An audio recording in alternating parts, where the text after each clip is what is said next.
ہے دین میں بھلائی دنیا و آخرت کی، پیغام شعیب کاشفی ہم سب کا رہنما ہے۔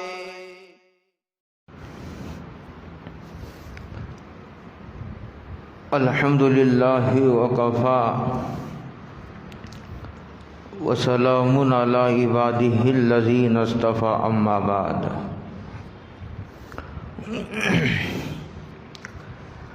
اعوذ باللہ من الشیطان الرجیم، بسم اللہ الرحمن الرحیم۔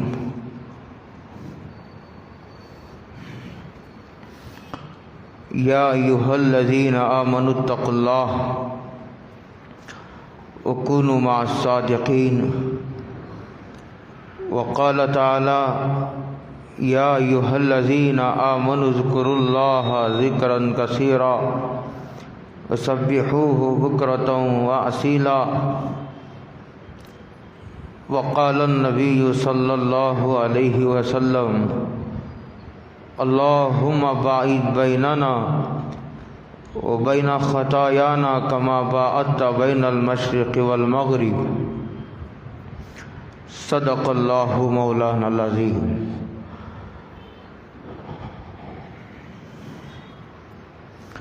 قابل قدر بزرگوں، دوستوں، بھائیوں، السلام علیکم ورحمۃ اللہ وبرکاتہ۔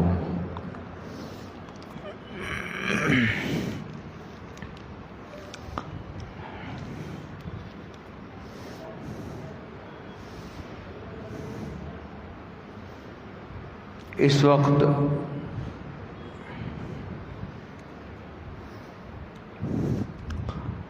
ان اسباب کو جو مرکزی اسباب ہیں، جن کے اختیار کرنے سے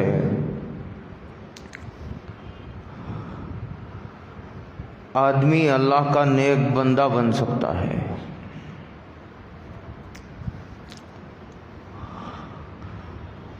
ڈاکٹر بننے کا ایک طریقہ ہے۔ اگر کسی کو ڈاکٹر بننا ہو تو اس کے اسباب اختیار کرنے پڑیں گے۔ ایک آدمی اگر انجینئر بننا چاہتا ہے تو اسے اس کے اسباب اختیار کرنے پڑیں گے، اس کا طریقہ بالکل الگ ہے۔ اور ایک آدمی ٹیلر بننا چاہتا ہے تو اس کو ٹیلروں سے رہبری حاصل کرنی پڑے گی کہ ٹیلر کس طرح بن سکتا ہے۔ اور ایک آدمی اگر سائنسدان بننا ہو تو اس کو سائنسدانوں کے راستے پر چلنا پڑے گا۔ ایک آدمی اگر میکینک بننا چاہتا ہے تو اسے میکینک کس طرح بن سکتا ہے، اسے وہ طریقہ اختیار کرنا پڑے گا۔ ایک آدمی اگر ڈرائیور بننا چاہتا ہے تو اسے ان راستوں کو تلاش کرنا پڑے گا، ان اسباب کو اختیار کرنا پڑے گا جن پر چل کر، جن اسباب کو اختیار کر کے آدمی کبھی نہ کبھی ڈرائیور بن جاتا ہے۔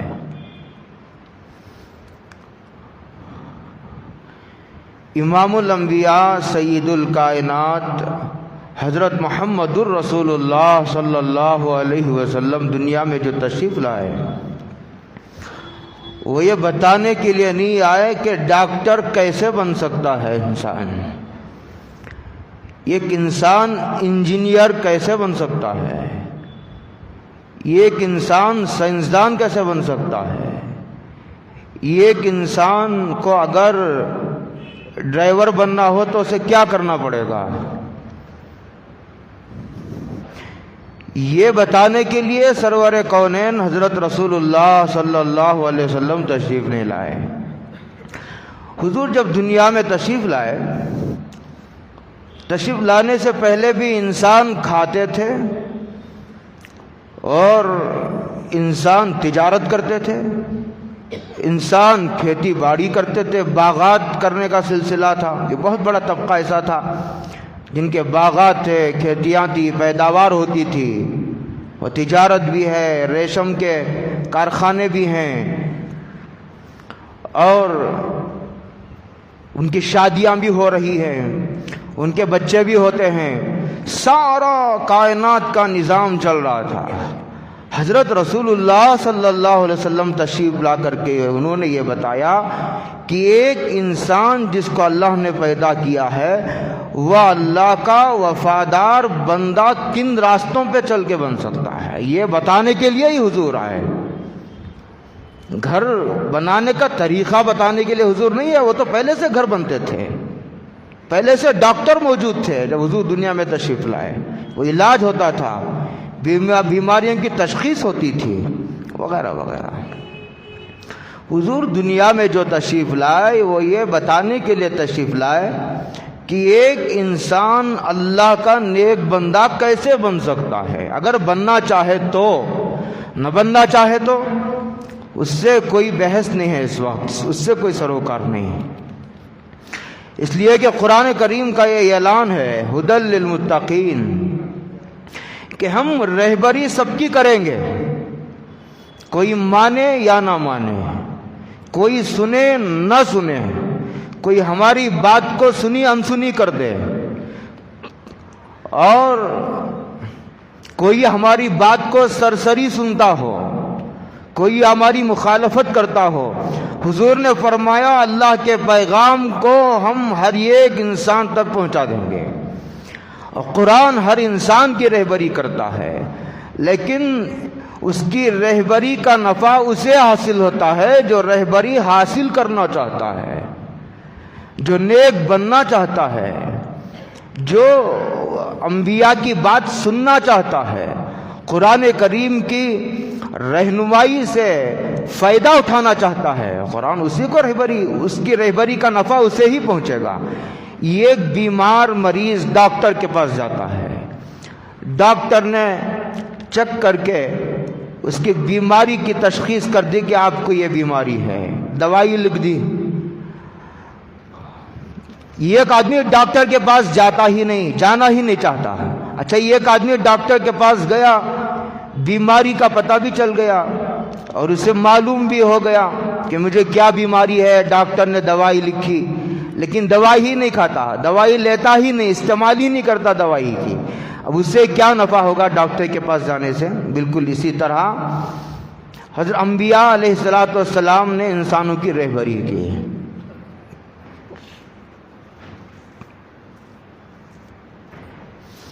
ایک نیک بندہ بننے کے لیے کچھ اسباب ہیں،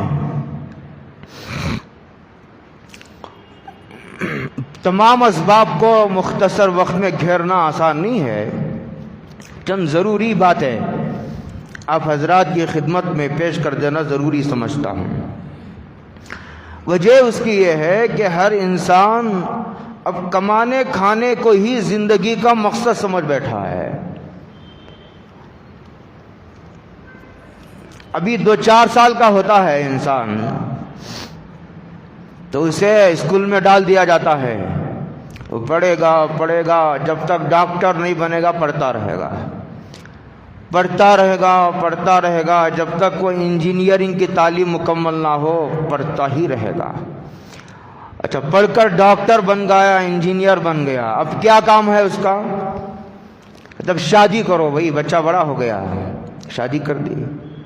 شادی ہونے کے بعد دونوں خاندان کے لوگوں کو فکر ہوتی ہے بچے ہو، اور اس کے بچے ہو جاتے ہیں۔ پھر اس کے بعد فکر ہوتی ہے کہ کسی طرح ہمارا خاص گھر ہونا چاہیے، گھر بنانے کی فکر میں لگ گئے۔ اب اپنا گھر بن گیا تو اپنے بچوں کا گھر، اپنے داماد کا گھر کیسا بنے؟ ارے پوری ہماری رات دن کی گردشوں کا محور دنیا بن گیا ہے، کھاؤ پیو اور گھر بناؤ، یہی زندگی کا مقصد بن گیا ہے۔ یہ زندگی کا مقصد نہیں ہے۔ گھر کی بھی آدمی کو ضرورت ہے، گھر کے بغیر آدمی کا کام نہیں چلتا۔ سردی گرمی سے بچنے کے لیے گھر ضروری ہے، کھانے کے بغیر آدمی کا کام نہیں چلتا، کھانا آدمی ضروری ہے۔ ہوا کے بغیر آدمی کا کام نہیں چلتا، پانی کے بغیر آدمی کا کام نہیں چلتا۔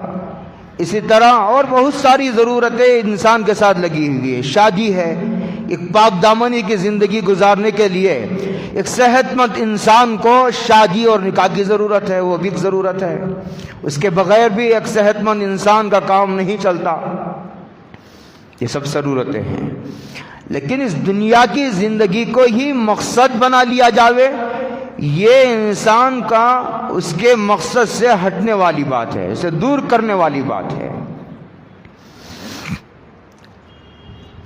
سب سے پہلے جب آدمی کے اندر یہ فکر آئے کہ مجھے ایک نیک انسان بننا ہے، اس کے لیے بھی آدمی کو بڑے سنجیدہ ہونے کی ضرورت ہے کہ مجھے ایک نیک انسان بننا ہے. سنجیدگی سے پہلے غور کر لے، فکر کر لے آدمی، اور یہ تہیہ کر لے، یہ فیصلہ کر لے کہ مجھے ایک نیک انسان بننا ہے یا نہیں بننا ہے. نیک انسان بننا ہے. نیک انسان بننے کے لیے آدمی کو اس کے گھر سے نہیں نکالا جاتا، اس کو نہ کھانا چھڑایا جاتا ہے. ایک نیک انسان بھی کھانا کھاتا ہے اور یہ ایک برا انسان بھی کھانا کھاتا ہے. ایک نیک انسان بھی پانی پیتا ہے، ایک نافرمان انسان بھی پانی پیتا ہے.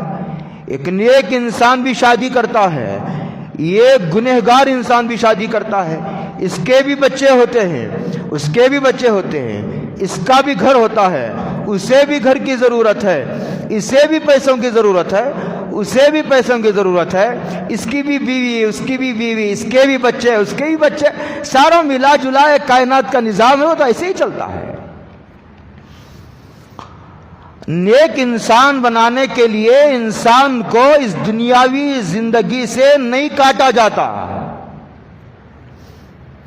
بلکہ جب آدمی نیک انسان بن جاتا ہے تو اس دنیاوی نعمتوں سے صحیح طور پر وہی فائدہ اٹھا سکتا ہے، صحیح طور پر اس دنیاوی زندگی سے. اور اللہ نے اسے جو صلاحیتیں عطا فرمائی ہیں اس سے صحیح طور پر نفع اٹھانے کے لیے انسان کا نیک بننا ضروری ہے. نیک بنے بغیر انسان اس دنیاوی زندگی سے بھی ٹھیک طور سے نفع نہیں اٹھاتا. وہ پریشان ہے، بے چین ہے، گناہوں کی آگ میں جل رہا ہے، کوئی دشمنی کی آگ میں جل رہا ہے، کوئی حسد کی آگ میں جل رہا ہے، کوئی نماز چھوڑ کر بے قرار ہے، بے چین ہے، پریشان ہے، پریشانی، بے چینی، بے قراری کی آگ میں جل رہا ہے. کبھی اسے بیوی ستا رہی ہے، نافرمانی کی سزا ہے، کبھی بچے ستا رہے ہیں، اس کی ایک نافرمانی کی سزا ہے. سب کچھ ہے، لیکن اللہ سے ایک تعلق نہ ہونے کی وجہ سے وہ پریشان ہے، بے چین ہے. راحت کے تمام اسباب اس کے پاس ہیں، حکومتیں بھی بعض لوگوں کے پاس ہیں، بعض لوگوں کے پاس پیسہ ہے، دولت ہے، گھر ہے، سواری ہے، سب کچھ ہے. لیکن ایک چیز جس کی بنیاد پر آدمی کو ایک سکون حاصل ہوتا ہے، سارے اسباب دے کر بھی ان اسباب دینے کا جو مقصد تھا، راحت، چین، سکون، اس سے ایک انسانیت کا بڑا طبقہ محروم ہے، بہت بڑی تعداد اس سے محروم ہے. محروم اس لیے ہے کہ انہوں نے نیک بننے کا ارادہ ہی نہیں کیا. اب بعض لوگوں کے ذہنوں میں یہ بات بیٹھی ہوئی ہے، ہم نیک بن جائیں گے، نیکی کے راستے پر ہم چلیں گے تو ہمیں بہت ساری دنیاوی لذتوں سے محروم ہونا پڑے گا. یہ دھوکہ ہے، یہ غلط بات ہے، یہ عقل کا دھوکہ. ایسا نہیں ہے. نیک انسان کو یہ نہیں کہا جاتا ہے کہ تم کھانا چھوڑ دو، تم پانی چھوڑ دو، تم بیوی بچوں کو چھوڑ دو، تم گھر بار کو چھوڑ کر جنگلات کی طرف نکل جاؤ، تم کار میں نہیں گھوم سکتے، تم ہوائی جہاز میں سفر نہیں کر سکتے، تم کار میں نہیں گھوم سکتے. ایسی کوئی بات نہیں ہے. تم نیک بننے کے لیے تم کو نہ گھر چھوڑنا پڑے گا، نہ بیوی بچوں کو چھوڑنا پڑے گا، نہ کھانا چھوڑنا پڑے گا، نہ پینا چھوڑنا پڑے گا، نہ تمہیں سواری کی قربانی دینی پڑے گی، کچھ نہیں. نیک بننے کے بعد تو آدمی ان نعمتوں کو اور زیادہ اچھے طریقے پر استعمال کر سکتا ہے. طریقہ سیکھنے کی ضرورت ہے. تو سب سے پہلے آدمی کو یہ نیت کرنی پڑے گی کہ مجھے نیک بننا ہے. اگر ارادہ ہی نہیں کرے گا تو وہ اسباب بھی اختیار نہیں کرے گا. اس لیے کہ قرآن کریم نے ایک جگہ کہا وَمَنْ أَرَادَ الْآخِرَةَ، جو آدمی آخرت کا ارادہ کرتا ہے، یعنی جو آدمی آخرت کے راستے پر چلنا چاہتا ہے، یعنی نیک بننا چاہتا ہے، آگے فرمایا وہ سآلہا سایہا، اور نیک بننے کے لیے جس درجے کی کوشش کی ضرورت ہے، جیسے ڈاکٹر بننے کے لیے آدمی گھر میں بیٹھے بیٹھے ڈاکٹر تو نہیں بن جاتا، قربانی دینی پڑتی ہے، اساتذہ کی ڈانٹ کھانی پڑتی ہے، گھر کا کھانا چھوڑنا پڑتا ہے، گھر کا ناشتہ چھوڑنا پڑتا ہے، آدمی کو پیسوں کی قربانی دینی پڑتی ہے، بہت ساری قربانیاں دینی پڑتی ہیں۔ صبح اٹھ کر کے اسے ہوم ورک کرنا پڑتا ہے، اسے لکھنا پڑتا ہے، یاد کرنا پڑتا ہے، دماغ پر زور ڈالنا پڑتا ہے۔ اس طرح فرمایا اسی طرح نیک بننے کے لیے بھی کچھ قربانیاں دینی پڑتی ہیں انسان کو۔ وَسَعَلَهَا سَعْيَهَا، آدمی بیٹھے بٹھائے آدمی نیک نہیں بن جاتا۔ جو آدمی آخرت کا یا نیک بننے کا ارادہ کرتا ہے تو وَسَعَلَهَا سَعْيَهَا، اور اس درجے کی، اس ٹکر کی محنت کرتا ہے، اس لیے کہ نیک بننے کی کوشش کیے بغیر آدمی کا صرف نیک بننے کی تمنا کرنا تو اپنے آپ کو دھوکہ دینا ہے، اپنے آپ کو فریب میں مبتلا کرنا ہے، ایسا نہیں ہوا کرتا۔ تھوڑی بہت کوشش تو کرنی پڑے گی۔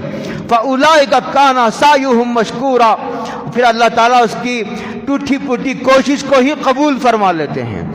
اللہ کو پانے کی آدمی جو ہے وہ کوشش کر ہی نہیں سکتا، لیکن جو ٹوٹی پھوٹی کوشش اس کے بس میں ہے، جو ٹوٹی پھوٹی قربانی وہ دیتا ہے، اسی کو قبول کر لیا جاتا ہے۔ اسے 5 بنیادی اسباب اختیار کرنے پڑیں گے۔ سب سے پہلا سبب، آدمی اگر نیک بننا چاہتا ہے اسے ارادہ کرنا پڑے گا، اور بڑے مخلصانہ طور پر ارادہ کرنا پڑے گا کہ مجھے نیک بننا ہے۔ ارادہ کر لیا، اب اسے کیا کرنا ہے؟ جو لوگ نیک ہیں ان کے ساتھ رہنا پڑے گا، ان کی دوستی کرنی پڑے گی، ان کی صحبت اختیار کرنی پڑے گی۔ جو لوگ نیک ہیں، انہوں نے کوشش کی، علم حاصل کیا، انہوں نے کوشش کر کے اپنے علم پر عمل کیا، اللہ نے ان کو اخلاص کی دولت بھی عطا فرمائی ہے، آخرت کی فکر اللہ نے ان کو عطا فرمائی ہے، اور ان کے ساتھ جب بیٹھتے ہیں دنیا سے نفرت ہونے لگتی ہے، آخرت کا خیال بیدار ہو جاتا ہے، جائز ناجائز کا جذبہ بیدار ہو جاتا ہے، غفلت دور ہو جاتی ہے، آدمی کو ذکر کی توفیق ہونے لگتی ہے، آدمی کو اپنی کمزوریوں کا احساس ہونے لگتا ہے۔ ایسے لوگوں کے ساتھ بیٹھنا جن کو اہل اللہ کہا جاتا ہے، جو اللہ والے ہیں، جو اللہ کے نیک بندے ہیں، جو اللہ کے مقرب ہیں، جو اللہ کے دوست ہیں، قریبی بندے ہیں، ان کو تلاش کرنا پڑے گا۔ جب تم بیمار ہو جاتے ہو تو تلاش نہیں کرتے، اگر آدمی کے دماغ میں کوئی خلل آ گیا تلاش کرتے، اس کو پوچھتے ہیں، اس کو پوچھتے ہیں، بھائی دماغ کا ماہر کون ہے، برین اسپیشلسٹ کون ہے۔ جب آدمی کو ہارٹ اٹیک ہوتا ہے پوچھتے ہیں ہارٹ اسپیشلسٹ کون ہے، تلاش کرو، بڑے سے بڑے ڈاکٹر کو تلاش کیا جاتا ہے، یہاں تک کہ کوشش کر کے اس ڈاکٹر تک پہنچ جاتے ہیں، اور ڈاکٹر کے اس کی کلینک تک پہنچ جاتے ہیں، اس کے ہاسپٹل اور نرسنگ ہوم تک پہنچ جاتے ہیں۔ کوشش کرنے سے سب کچھ ہو جاتا ہے۔ جب آدمی گھر تعمیر کرنے کا ارادہ کرتا ہے اسے خیال آتا ہے کہ مجھے جو ایک انجینئر کی ضرورت ہے، تو وہ تلاش کر کے، پوچھ کے، سوال کر کے، جستجو کر کے ماہر انجینئروں کی ٹیم تک پہنچ جاتا ہے۔ اور آدمی کو جب اگر کوئی سائنسدان بننا ہو ان کے اساتذہ کی تلاش شروع ہو جاتی ہے، اگر آدمی کو کپڑے سلانا ہو ٹیلر کو تلاش کرتا ہے، دانت میں خرابی آ جاتی ہے دانتوں کے ڈاکٹر کو تلاش کیا جاتا ہے، آنکھوں کی خرابی آ جاتی ہے آنکھوں کو تلاش کرتے ہیں، بچہ بیمار ہو جاتا ہے تو چلڈرن اسپیشلسٹ کو تلاش کیا جاتا ہے کہ بچوں کا ڈاکٹر کون ہے۔ اسی طرح آدمی جب یہ ارادہ کر لیتا ہے کہ مجھے نیک بننا ہے تو وہ اس کے اسباب اختیار کرتا ہے، اس کو تلاش کرتا ہے کہ مجھ میں کیا کرنے سے نیک بن سکتا ہوں، تو وہ اس کے لیے میں عرض کر رہا ہوں اس کو نیک لوگوں کو تلاش کرنا پڑے گا۔ تلاش کرنے سے لوگ مل جاتے ہیں، دعا کرنے سے، تلاش کرنے سے، پوچھنے سے وہ لوگ تم کو بتا دیں گے، ایڈریس دے دیں گے، تم کو فون نمبر دے دیں گے کہ یہ لوگ نیک ہیں، یہ لوگ اللہ کے دوست ہیں، یہ اہل اللہ ہیں، ان کے ساتھ اگر تم تعلق رکھو گے ایک نہ ایک دن تم بھی نیک بن جاؤ گے، ایک نہ ایک دن تم کو بھی سچی توبہ کی توفیق ہو جائے گی۔ سچی توبہ کی توفیق ان لوگوں کے ساتھ بیٹھنے سے ہوتی ہے جو خود سچی توبہ کر چکے ہوں، جن کی ملی جلی زندگی ہے، گناہ بھی ہے، نیکی بھی ہے، ادھر نماز بھی جاری ہے، ادھر گناہ بھی جاری ہے۔ میں نہیں کہتا کہ ان کی مغفرت نہیں ہوتی، میں یہ نہیں کہتا کہ جو ہے ان کے ساتھ خیر خواہی نہیں کرنا چاہیے، ایسے رشتہ داروں کے ساتھ ہمدردی نہیں کرنا چاہیے، میں یہ نہیں کہتا، میں یہ کہتا ہوں کہ ایسے لوگوں کے ساتھ بیٹھنے سے نیک نہیں بنتا آدمی۔ نیک بننے کے لیے ایسے لوگوں کے ساتھ بیٹھنا ضروری ہے جو خود پہلے سے کوشش کر کے نیک بن چکے ہوں۔ ان کو کہتے ہیں اہل اللہ کی صحبت اختیار کرنا۔ قرآن و حدیث میں بڑی تاکید آئی ہے اس کی کہ ان لوگوں کے ساتھ بیٹھو۔ ایک پتھر ہے، پتھر کہتے ہیں کہ لوہے کو اس پتھر کے ساتھ جب لگڑا جاتا ہے کہتے ہیں وہ پتھر سونا بن جاتا ہے۔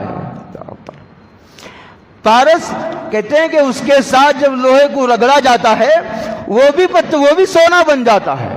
اس لیے گنہگار آدمی جب نیک لوگوں کے ساتھ بیٹھے گا، ان کی رات دیکھے گا، ان کا دن دیکھے گا، ان کا تقوی، ان کی پرہیزگاری، ان کا ذکر، ان کا استغفار، ان کی خشیت، ان کا خوف، اللہ سے ڈرنا اور سنتوں کی اتباع دیکھے گا تو اس کے دل میں ایک خیال بیدار ہوگا، احساس بیدار ہوگا، اور توبہ کی طرف اسے خیال آئے گا، توبہ کا خیال آئے گا، آخرت کی طرف رغبت ہوگی، دنیا سے دل اچاٹ کر جائے گا۔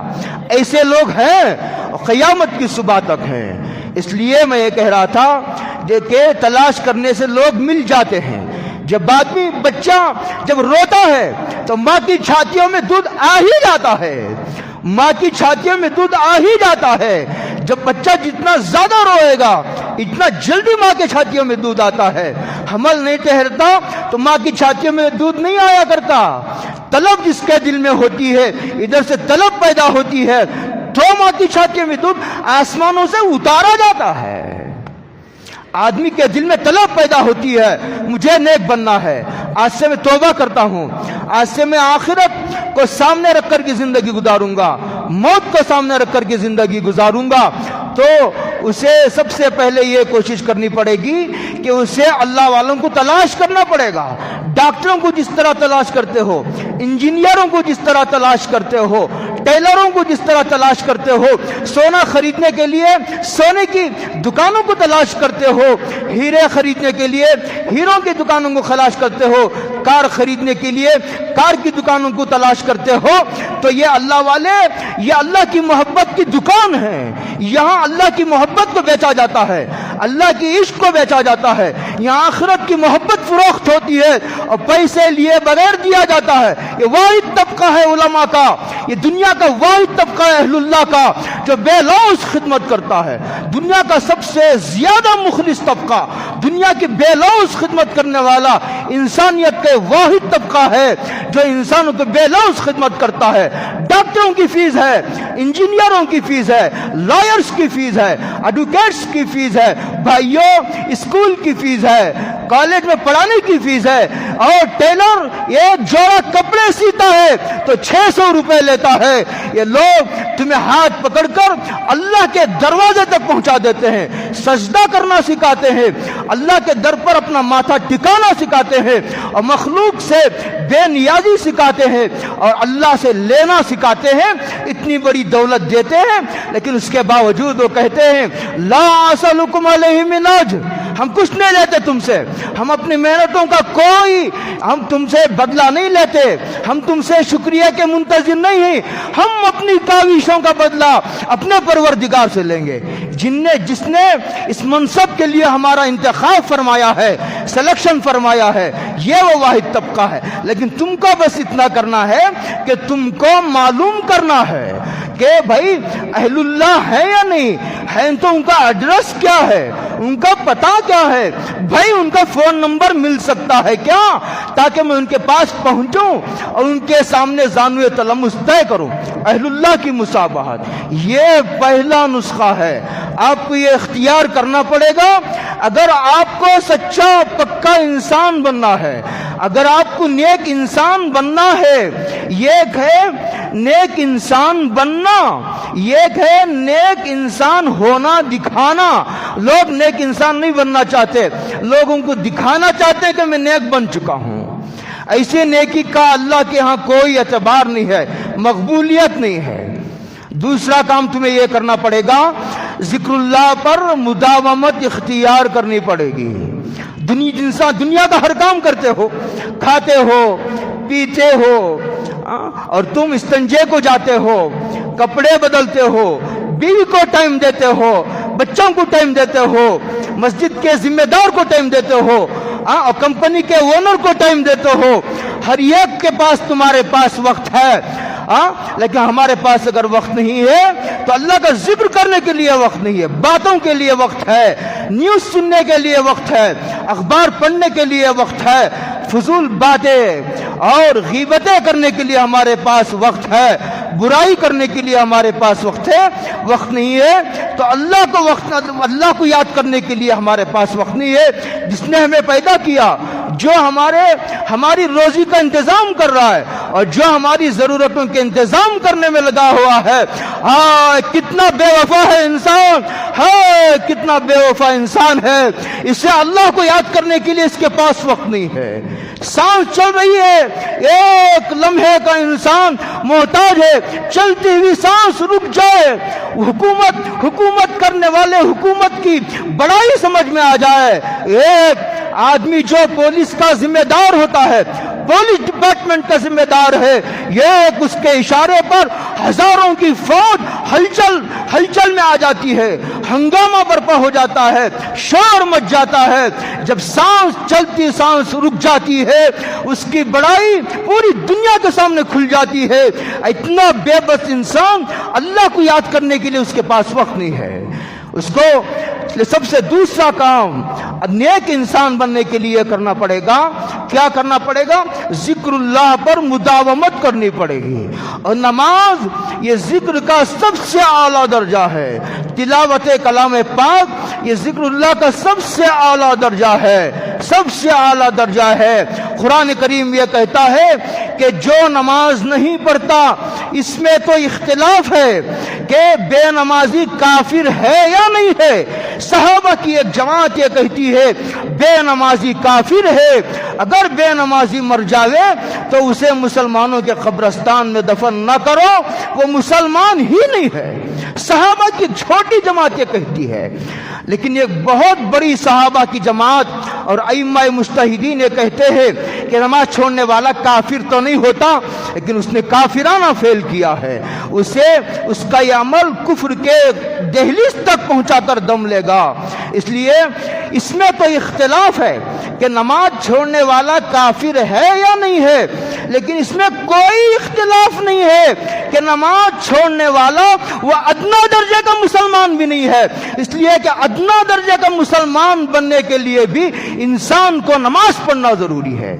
اولیاء اللہ کا ولی بننے کے لیے، اللہ کا دوست بننے کے لیے وہ تو بہت بڑی بات ہے، اس کے لیے تو اور بہت ساری چیزیں کرنی پڑیں گی، لیکن ادنا درجے کے مسلمانوں کی لسٹ میں اپنا نام لکھوانے کے لیے ہر آدمی کو کم سے کم فرائض کا اہتمام کرنا ضروری ہے۔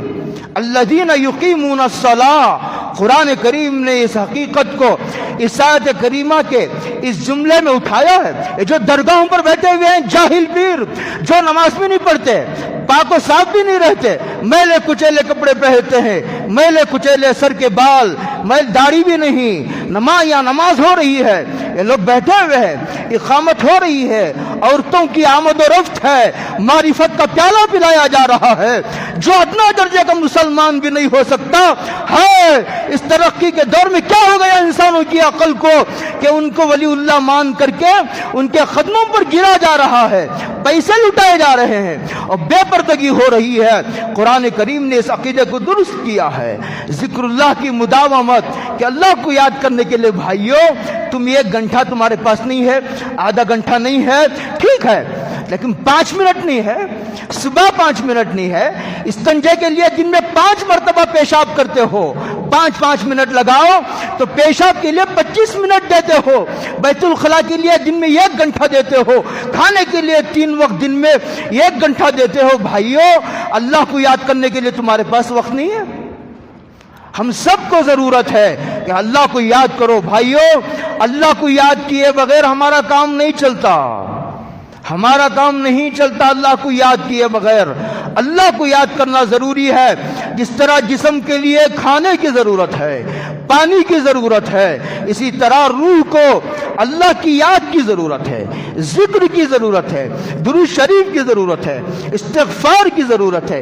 5 منٹ کا مطالبہ ہے بھائیو، 5 منٹ کا مطالبہ ہے۔ یہ کیسا انسان ہے جو اللہ سے قانونی تعلق رکھنے کے لیے بھی جو ہے وہ تیار نہیں ہے؟ ضرورت اس کی تھی کہ اللہ پر انسان مر مٹتا، انسان بنایا، ایمان والا بنایا، اس کے شکریہ میں انسان سجدے میں پڑ جاتا، سر ہی نہ اٹھاتا تو بھی اس کے اس احسان کا شکریہ ادا نہ ہوتا۔ چہ جائے کہ انسان 5 وقت کی نماز پڑھنے بھی تیار نہیں ہے۔ انسانیت کی اکثریت، انسانوں کی اکثریت بے نمازی ہے۔ وہ یہ اللہ کا جاری کردہ ایک آسمانی نظام تھا، یہ ایک ربانی نظام تھا، یہ اللہ نے تربیت کا ایک نظام جاری فرمایا تھا کہ انسان کم سے کم 5 وقت نماز تو پڑھے۔ انسانوں کی اکثریت نے اس سے منہ موڑا تو مصیبتوں میں گرفتار ہو گئے۔ تو اللہ کے ذکر کے لیے تھوڑا وقت نکالو، سبحان اللہ پڑھو، الحمدللہ پڑھو، لا الہ الا اللہ پڑھو، سبحان اللہ و بحمدہ پڑھو، سبحان اللہ و بحمدہ، سبحان اللہ العظیم۔ ہزاروں اذکار ہیں، ہزاروں اذکار ہیں، تمہارا جس میں دل لگتا ہے پڑھو۔ کار میں جا رہے ہو، سبحان اللہ پڑھو، الحمدللہ پڑھو، اللہ اکبر پڑھو، جو تمہیں جس میں مزہ آئے پڑھو، لیکن پڑھو تو صحیح۔ ذکر اللہ کرو، ذکر سے ذات کی محبت پیدا ہوتی ہے، آگ لگ جاتی ہے۔ ہتھیلیوں کو رگڑو رگڑو تو تھوڑی دیر کے بعد ہتھیلیاں آگ ہو جاتی ہیں، ہتھیلیوں میں آگ لگ جاتی ہے۔ بزرگوں نے فرمایا جب لا الہ الا اللہ، سبحان اللہ، الحمدللہ کی رگڑ لگائی جاتی ہے تو دل میں اللہ کی محبت کی آگ بھڑک اٹھتی ہے۔ یہ ایک فطری آگ ہے جو عالم ارواح نے انسانوں کے دل میں اللہ نے اسے راسخ فرمایا تھا، وہ آگ بھڑک اٹھتی ہے، وہ چنگاری شعلہ بن جاتی ہے۔ پھر اللہ کے احکامات پر عمل کرنا انسان کے لیے آسان ہوتا ہے۔ ایک مستقل موضوع ہے، مرچب اسباب گنا رہا ہوں۔ ایک اہل اللہ کی صحبت تلاش کرو بھائیو، اہل اللہ سے بغاوت نہ کرو، اہل اللہ کی دشمنی کو دل میں جگہ نہ دو، عداوت کو نہ پالو بھائیو، عداوت کو نہ پالو۔ بزرگوں نے فرمایا جو علماء، جس کا دل علماء کے تعلق سے کالا ہے اس کے سوئے خاتمے کا خطرہ ہے، سوئے خاتمے کا اندیشہ ہے۔ اس لیے کہ ایک آدمی سچا پکا مسلمان ہو اور اس کے دل میں جو علماء ربانین ہیں، طالب آخرت ہیں، ان کے تعلق سے اس کا دل کالا ہو، ایسا نہیں ہو سکتا، ایسا نہیں ہو سکتا۔ اس لیے اہل اللہ کی صحبت، ذکر اللہ پہ مداومت، دوسرا گناہوں سے حفاظت۔ لوگ باہما کیا کرتے ہیں، نماز تو پڑھ لیتے ہیں اور ذکر تو کبھی کر لیتے ہیں، کبھی دل میں آیا درود شریف بھی پڑھ لیا، کبھی دل میں آیا استغفار بھی کر لیا تسبیح لے کر کے، کبھی غریبوں کو کھانا بھی کھلا دیا۔ لیکن ایک بہت بڑا طبقہ ہے جو سود کی لعنتوں میں گرفتار ہے، رشوت لیتا ہے، حلال و حرام کی اسے تمیز نہیں ہے، دھوکہ دیتا ہے، بیوی کے حق کو تلف کر رہا ہے، بھائیوں پر ظلم کر رہا ہے، بہنوں کے جائیداد میں جو حصہ ہے وہ دبائے بیٹھا ہے، نماز بھی پڑھ رہا ہے، تہجد گزار ہے، ہاتھ میں تسبیح ہے، لیکن بھائیوں بہنوں کے حصے میں جو ماں باپ کی جائیداد کا حصہ آیا تھا وہ حصہ دینے تیار نہیں ہے، اور یہ امید لگائے بیٹھا ہے کہ مجھے اہل اللہ میں شمار کر لیا جائے گا، آخرت میں چھوٹ جاؤں گا۔ بھائیوں یہ دنیا ایسی ویسی گزر جائے گی، لیکن وہاں بہت نازک مسئلہ ہے، عالم برزخ ہے، قبر کے سوال و جواب ہے، حساب و کتاب ہے، ایک طرف جنت ہے ایک طرف دوزخ ہے، ترازو ہے، ایسی چھوٹ نہیں ہوگی۔ حدیث پاک میں ہے کہ اگر سینگ والے جانور نے بغیر سینگ والے جانور کو اگر تکلیف دی تھی تو جانوروں کو بلایا جائے گا، ان کو ان کا بدلہ دلایا جائے گا۔ اللہ اپنا حق تو معاف کر سکتے ہیں، بندوں کا حق نہیں معاف کرتے۔ گناہوں سے حفاظت، اور ہر آدمی کا الگ گناہ ہے، ہر آدمی ہر گناہ نہیں کرتا۔ کوئی آدمی کانوں کا گناہ کرتا ہے، کوئی آدمی ہانکوں کا گناہ کرتا ہے، کوئی آدمی زبان کا گناہ کرتا ہے، کوئی آدمی گانے سنتا ہے، کوئی آدمی آنکھوں کے گناہ میں ملوث ہے، کوئی آدمی آنکھ کا گناہ بھی نہیں کرتا، کان کا گناہ بھی نہیں کرتا، غیبت میں اسے مزہ آتا ہے، کوئی یہ تینوں گناہ نہیں کرتا، لیکن ایک آدمی سود کھانے میں اسے مزہ آتا ہے، ایک آدمی کو چغلی کھانے میں مزہ آتا ہے۔ اس طرح ہر آدمی کا ایک الگ فیوریٹ گناہ ہے، اور اسے معلوم ہے وہ کس گناہ میں مبتلا ہے۔ ایسا نہیں کہ نہیں معلوم ہے، اسے معلوم بھی ہے کہ وہ کس گناہ کا عادی ہے، وہ کس گناہ کا دل دادا ہے۔ جو آدمی جس گناہ میں مبتلا ہے بھائیوں اس دنیا سے ضرور جانا ہے، اور کب جانا ہے یہ کسی کو نہیں بتایا گیا۔ اس لیے آپ توبہ کرو، میں بھی توبہ کرتا ہوں، توبہ سب کی ضرورت ہے۔ توبہ کہنے والے کو سب سے پہلے توبہ کرنی چاہیے۔ اس لیے بھائیوں توبہ سب کی ضرورت ہے، اور توبہ ابھی کرو، ایسا نہیں کہ رات میں کروں گا، کل کروں گا، جب بوڑھا ہو جاؤں گا تو گناہ کروں گا، نہیں، ابھی کرو، آج ہی کرو، اٹھنے سے پہلے کرو، پتہ نہیں یہ دن زندگی کا آخری دن ثابت ہو جائے۔ اس لیے گناہوں سے حفاظت، توبہ کرو۔ دوسرا جو گناہ کے اسباب ہیں ان کے قریب بھی نہ جاؤ۔ اس کے سب سے آخر میں ایک بات کہہ کے بات ختم کرتا ہوں، سنت کا اہتمام کرو۔ جتنا سنت کا اہتمام کرو گے مقبولیت کی شان پیدا ہوگی، محبوبیت کی شان پیدا ہوگی۔ بات ایک واقعہ سنا کر کے ختم کروں، اس پر مجھے کچھ کہنا ہے، آئندہ کہوں گا۔ 5 باتیں میں نے ترتیب وار ذکر کی ہیں، ایک اہل اللہ کی صحبت، دوسرا ذکر اللہ کا اہتمام، تیسرا گناہوں سے حفاظت، دوسرا اسباب گناہ سے حفاظت۔ گناہ تو نہیں ہے وہ، لیکن کچھ ایسے اسباب ہیں جن کے قریب جانے سے آج نہیں تو کل آدمی گناہ تک پہنچ جائے گا، اس لیے اس سے بھی بچو۔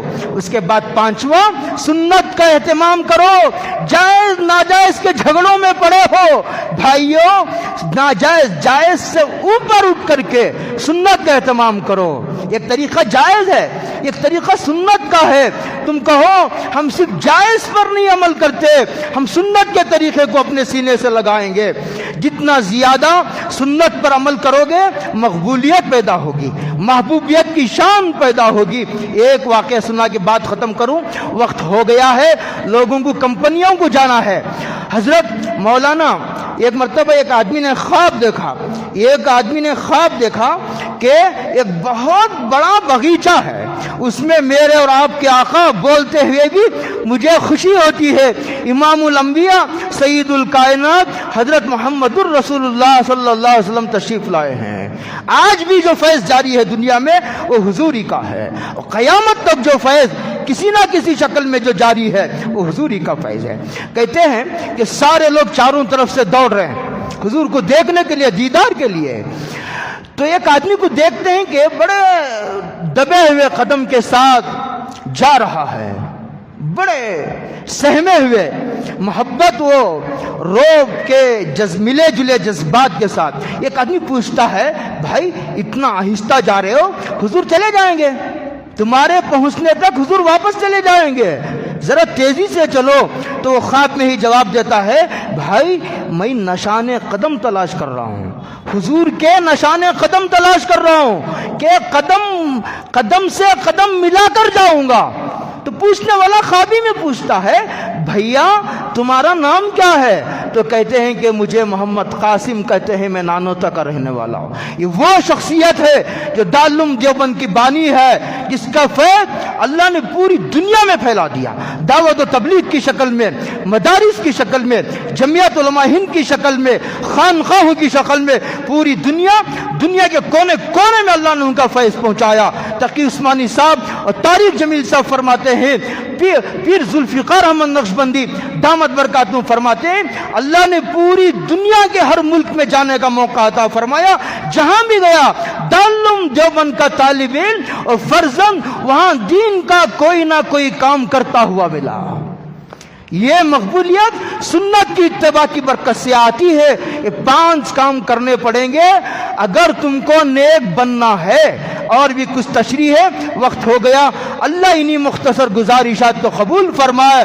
دیکھو، اللہ کے ولی کو پہنچانے کا سب سے آسان طریقہ جو عام آدمی بھی پہچان سکتا ہے وہ یہ ہے، دیکھو کون سنت کے زیادہ قریب ہے، کون سنت پر زیادہ عمل کرتا ہے۔ سمجھو، ہو نہ ہو وہ اللہ کا زیادہ بڑا ولی ہے، چاہے ہوا پر نہ اڑتا ہو، چاہے پانی پر نہ چلتا ہو، اس کے قریب جاؤ۔ اللہ نے اس کو اپنی محبت کا کچھ حصہ ضرور عطا فرمایا ہے، اس لیے کہ اللہ کو حضور کا طریقہ پسند ہے، جو اپنے محبوب کے طریقے پر چلتا ہے اللہ اس کو بھی اپنا محبوب بنا لیتا ہے۔ وآخر دعوانا ان الحمد للہ رب العالمین۔